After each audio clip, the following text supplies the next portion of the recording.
Hello and welcome to Upstack America's Oracle ABS Financials Functional Training. I'm Instructor Bob, and today I'm going to talk about how I became a consultant. Now, how did I become an Oracle Financials Functional Consultant? First of all, I'll try to walk you through my background, okay? I graduated from Strathmore University in Kenya in 2008 with a Bachelor of Commerce degree in Accounting and Finance. And then immediately after I graduated, I worked as a bank teller with Equity Bank in Westlands branch, for those who know Nairobi very well. And then I worked there for like 6 months before I relocated to USA for my master's. And I migrated to USA as a master's student in the fall of 2009. I came around August, I remember August 24th, okay? And then in 2011, I graduated with an MBA in professional accountancy. So that's my little background of what I did in school, especially in college, and how I came to the US and when. Now, once I came to the US, I was working in all these minimum wage jobs like pretty much everyone else.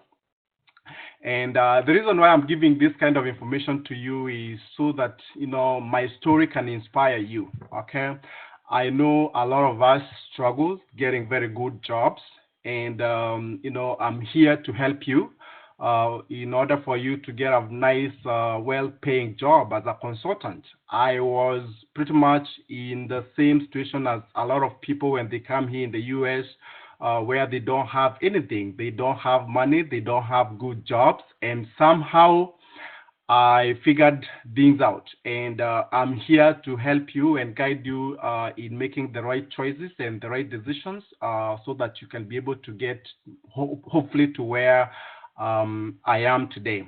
Okay.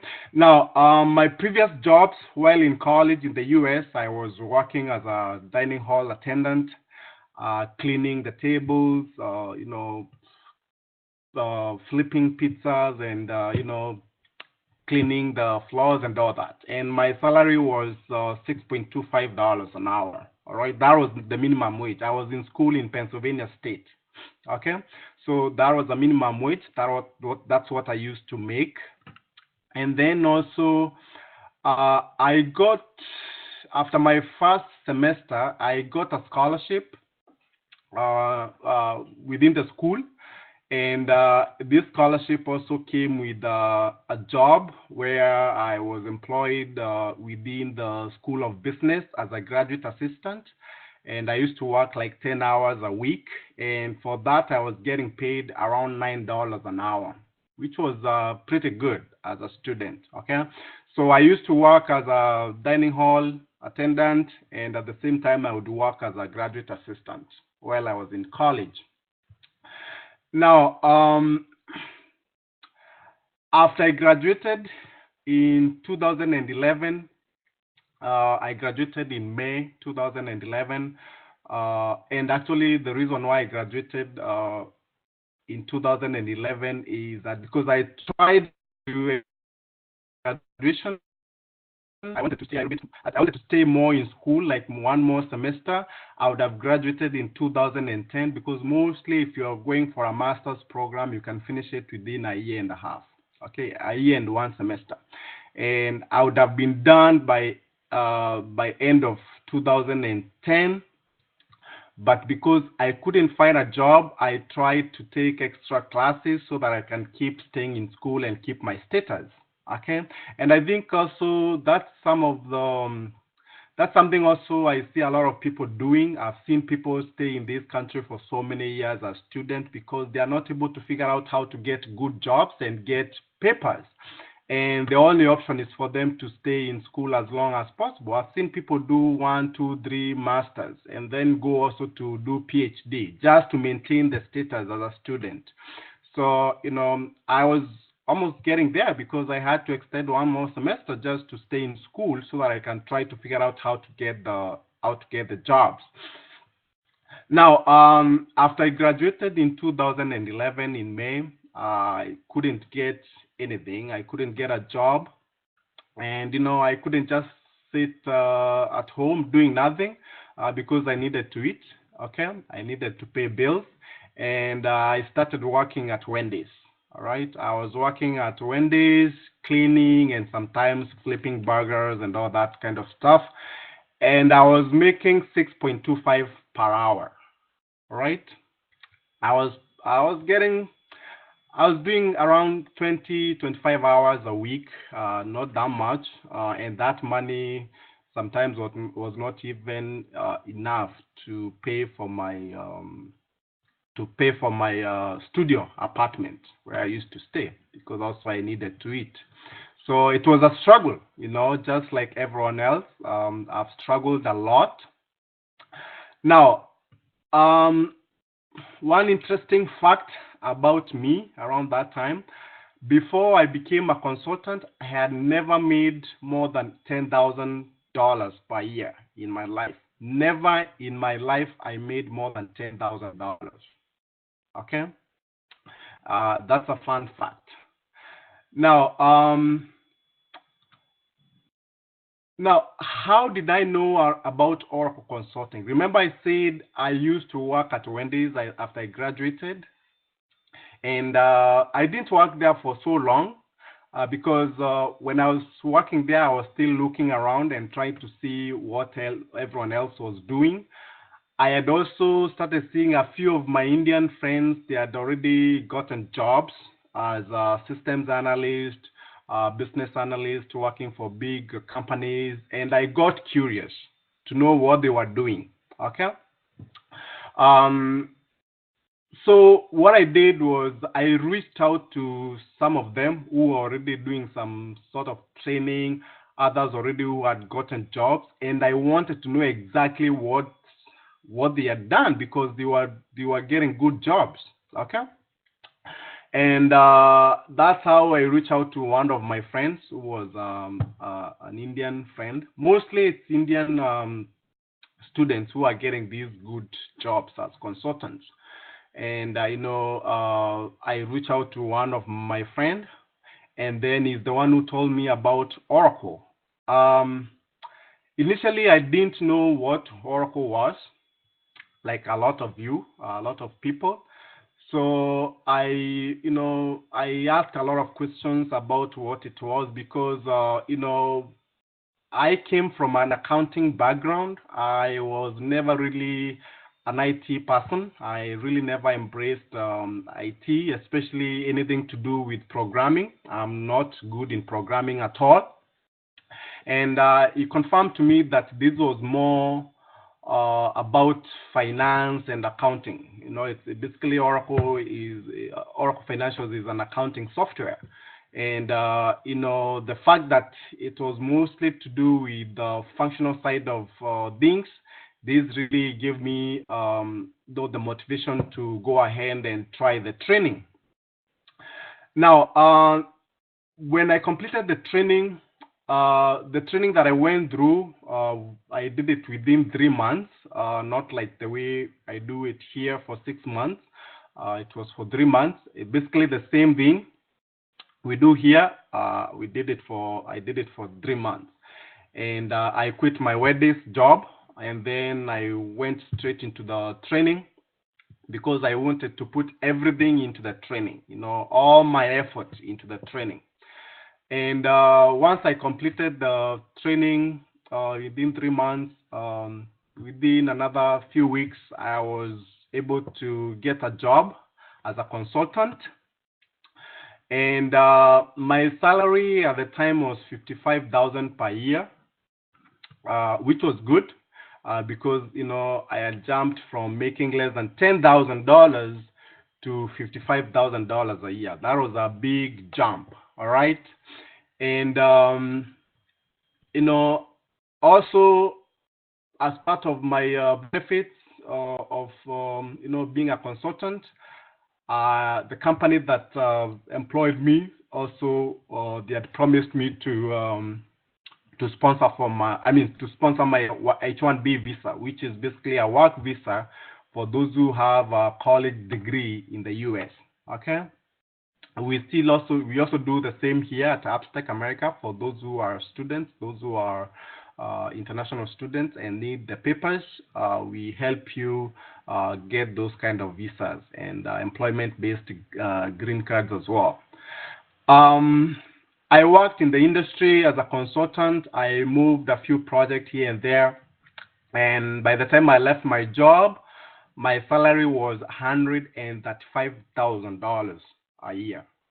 Okay, from 55,000 to $135,000 a year. Okay, big jump. So that shows you that you can become anything in this industry, anything that you want. You just need to focus. You just need the drive. Okay, you just need to know what you want. The moment you realize that, you're going to be very successful. You can become anything that you want in this industry. I've worked with people making over $200,000 as consultants. Seriously. I've worked with people making over $200,000 as consultants. Okay. The sky is the limit. It's all what you want. If you want to become very successful and make some good money in this industry, you can definitely become that. You can definitely do that. But you have you have to work hard. Okay, nothing is easy. Okay, we see successful people, you know, but you know much they how much effort that they put in behind the scenes. All we see is the success, okay, in public, but privately, those people have gone through a lot to get to where they are. Okay, so it doesn't come that it's not very easy to make this kind of money. Not many people make over $100,000 a year. So you have to be ready to work hard. Okay, this industry, this IT industry, you have to know your stuff. Like you have to know what you're doing. You can't go out there and start giving solutions to the client when you don't know anything. Okay, so you have to master the system. Okay, whatever we train you on in our programs, you have to master everything for you to become a very good consultant. That's how you can be able to make this kind of money. That's how you can be able to make over 120,000 a year, which means you are making around $10,000, okay, a month. Okay, so the benefits that I got as a consultant, other benefits that I got was like I said earlier, my H1B visa, which basically is a work visa for skilled workers in the US. Anyone with a anyone with a bachelor's or a master's degree from the US, from a US college, they can get this kind of visa. Okay, but mostly American companies, they don't really file H1B visas for for international students. Mostly, you'll find out that you can struggle a lot if you are looking for this kind of visa, to get this kind of visa, because companies, they are not willing to pay for that for you, because they have to pay for the visa for you to get it. Okay, so a lot of companies, they're not willing to do that. They would rather hire American workers, so they don't help out international students. Okay, but for us, we are here to help you, because I went through the same troubles, the same problems as an international student, and we can be able to help you get this kind of visas, and also you can get to employment-based permanent residency, which is called the green card. Okay. Um, Now, why did I want to become a consultant? The reason why I wanted to become a consultant was because I was broke. I was really broke. Okay. I was living paycheck to paycheck, and I also needed immigration papers. Okay. Like I said, I was an international student. I just graduated. And for me to stay in this country, I needed the right papers to stay in the country because I couldn't stay longer on the student visa. All right. And I didn't have the money. I was living paycheck to paycheck. So I was broke. So I needed a good job. And this really pushed me into becoming a consultant. I really wanted to get to become a consultant because there was no other way. Okay? I was desperate. There was no other option for me. Okay? I see a lot of students who come to my program, they make mistakes of, they come to my program, they have some other, other jobs that they do, of course, to pay bills and all that. But the fact that they are making some decent amount of money, for example, someone making around $15, $20 an hour. I've seen also people come to my program when they're making around $30 an hour. Okay. When they're in that comfort zone, it becomes very hard for them to concentrate on this program. Okay. You have to be desperate. You have to have a need for this program. Okay. To change your life. All right. So a lot of those people who have like a decent job, they are working that job, they do this as a side thing. Okay. And that becomes a problem because they can't put all their effort in the program. And I always see this in the results. You see they are failing the exams, they don't have the time to do the training, they are always giving excuses, all kinds of excuses. Okay. This program requires a lot of dedication. If you really want to become a consultant, you have to have that desire. You have to be in a form of a desperate situation. Okay? There should be no option for you. All right? It's either you're a consultant or you're not. Okay? So if you know that you're going to struggle if you don't do this up to the end and become a consultant, okay? If you don't have that drive to push you, then there is no way that you can be successful in this industry. You have to have that drive. There's no way that you can be successful in this program. Okay, you have to have the drive to succeed. All right. Now, so that's pretty much, that's pretty much how I became a consultant. Basically from nothing, being a student, and then going through the same program that you're doing right now, and then after that becoming a very good consultant and making some good money. All right. But like I said, you have to be focused. All right. You have to be focused. Otherwise, this program, it's a it's a hard program to do for those people who have other things that they are working on. So you have to put everything in this program for you to be successful, and ultimately you'll become a consultant. And once you become a consultant, then also you have to be a very good consultant also. All right, that's how you can make some good money. Okay, so thank you everyone, and I'll see you in my next classes.